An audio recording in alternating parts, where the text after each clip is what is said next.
तो आपको बता दें कि थोड़ी ही देर के बाद प्रधानमंत्री मोदी राष्ट्रपति के अभिभाषण पर चर्चा का जवाब देंगे और यह माना जा रहा है कि आज प्रधानमंत्री विपक्ष के लगाए गए सभी आरोपों का जवाब देंगे। हालांकि इससे कई मौके आए थे जब प्रधानमंत्री मोदी ने राहुल गांधी समेत कांग्रेस और विपक्ष के तमाम नेताओं के जवाब बेबाकी से दिए थे।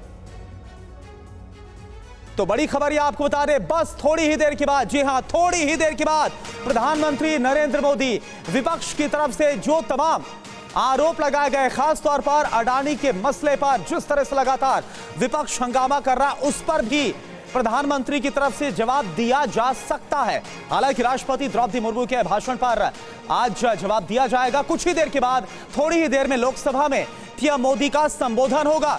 राष्ट्रपति के भाषण पर चर्चा का जवाब देंगे प्रधानमंत्री। विपक्ष के आरोपों पर प्रधानमंत्री जवाब दे सकते हैं।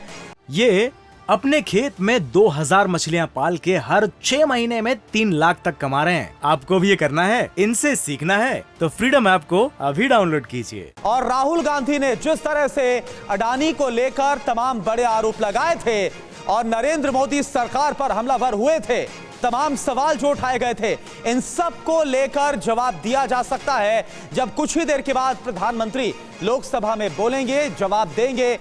राष्ट्रपति के भाषण पर थोड़ी ही देर में प्रधानमंत्री मोदी की तरफ से संबोधन होगा और उसमें अब देखना होगा कि प्रधानमंत्री जब बोलेंगे, जवाब देंगे, तो उसमें क्या क्या बातें हैं जो रखी जाती है। हालांकि आपको बता दें कि आज इससे पहले प्रधानमंत्री के संबोधन से पहले आज चाहे मल्लिकार्जुन खड़गे की तरफ से तमाम जो आरोप लगाए गए, उस पर वित्त मंत्री निर्मला सीतारमण की तरफ से जवाब दिया गया और साथ ही पीयूष गोयल की तरफ से भी जवाब दिया गया। लगातार कांग्रेस के आरोपों का जवाब दिया जा रहा है और वहीं इन सब के बीच, क्योंकि बस कुछ ही देर का और इंतजार है, सबको इंतजार ये कि राष्ट्रपति के भाषण पर आज अब प्रधानमंत्री की तरफ से क्या जवाब दिया जाता है और क्या प्रधानमंत्री अपने संबोधन में विपक्ष की तरफ से तमाम जो सवाल उठाए जा रहे हैं, आरोप लगाए जा रहे हैं गौतम अडानी के मसले पर, उसे लेकर भी कुछ जवाब देते हैं क्या। खैर, लगातार इस बड़ी खबर पर हमारी नजर बनी है,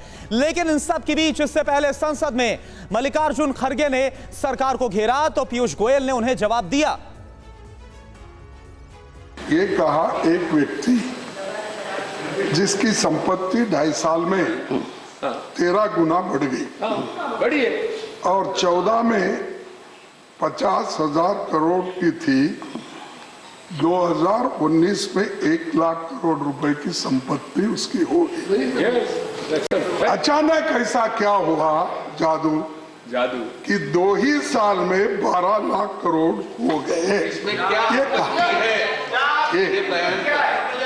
और दूसरा, अब देखिए हिंडनबर्ग की रिपोर्ट तो है इंटरनेशनल, अब वो उसको मानते नहीं, लेकिन उसके बारे में मैं डिटेल जाना नहीं चाहता और फिर ऐसा गड़बड़ी क्रिएट करके मेरा टाइम तो चले गया, लेकिन मैं और आगे इसको बढ़ाना नहीं चाहता। नहीं, आप तो नहीं बढ़ा रहे हैं, पर मैं बता रहा हूँ तो बेबुनियादी विदेशी रिपोर्टों पे निर्भर कर रहे हैं अपनी बातों को, और वो तो कांग्रेस का तरीका है। ये विदेश में क्या करते हैं, कभी चाइना के साथ, कभी किसके साथ साठगांठ करते हैं।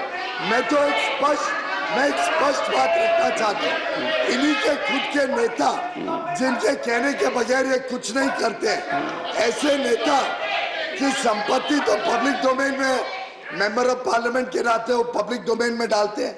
वो पब्लिक डोमेन की संपत्ति ये देख लें कि 2014 में इनके नेता की संपत्ति कितनी थी और आज उनके नेता की संपत्ति क्या 18 गुना बढ़ी है कि नहीं, क्या 16 गुना बढ़ी है कि नहीं, ये देखें कि उनकी संपत्ति, स्वयं की व्यक्तिगत संपत्ति कैसे 16 गुना बढ़ी, ये मैं ऑथेंटिकेट करता हूँ। ये अपने खेत में 2000 मछलियां पाल के हर 6 महीने में 3 लाख तक कमा रहे हैं। आपको भी ये करना है, इनसे सीखना है तो फ्रीडम ऐप को अभी डाउनलोड कीजिए।